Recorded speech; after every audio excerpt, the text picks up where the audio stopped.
राजवाडी म्हणलं, गरम पाण्याचं कुंड आहे आणि 2 मजली गाभारे असलेलं शंकराचं देऊळ आहे. असं कुठे दिसत नाही, त्याचं प्रयोजनही कळत नाही. आणि तुम्ही त्या शिवमंदिर आता तिथे जाऊ देत नाही, आतमध्ये गाभाऱ्यात प्रवेश करू देत नाही. पूर्वी जेव्हा जाऊ द्यायचे तेव्हा असं नाहीये किंवा नंतर दुसरा गाभारा बांधला असेल, असं नाहीये. कारण त्या गाभाऱ्यात आतमधून वरच्या गाभाऱ्यात जाण्यासाठी पायऱ्या खोदलेल्या आहेत. ओके. हा, वर जायला. आणि डावीकडे कदाचित काही म्हणजे असं असेल की तिथे जे साधक येत असतील त्या साधनेमध्ये व्यत्यय नको म्हणून मग दार लावून घ्यायचं. मग त्यांना बाहेर जायचं असेल तर तुम्ही देवळात गेलात, आतमध्ये एक मार्ग आहे, भुयारी मार्ग, जिथून तुम्ही देवळाच्या बाहेर जाऊ शकता. असा मार्ग केलेला आहे. हा असं एकदम वेगळं आहे. त्याच्या बाहेर जे सभामंडप आहे त्याच्यावरती लाकडी सगळं शिल्पकार केलं.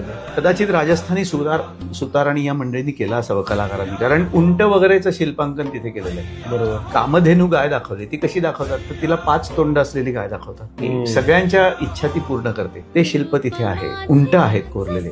तर ते खूप वेगळं आणि ते महत्वाचं ठिकाण असणार, कारण तिथली दीपमाळाही खूप मोठी आहे. आता तिथे जरा जीर्णोद्धार करतायत आणि त्याचा आणि ते अगदी म्हणजे तुमच्या भवानीगडाच्या अगदी पायथ्याला असलेलं गाव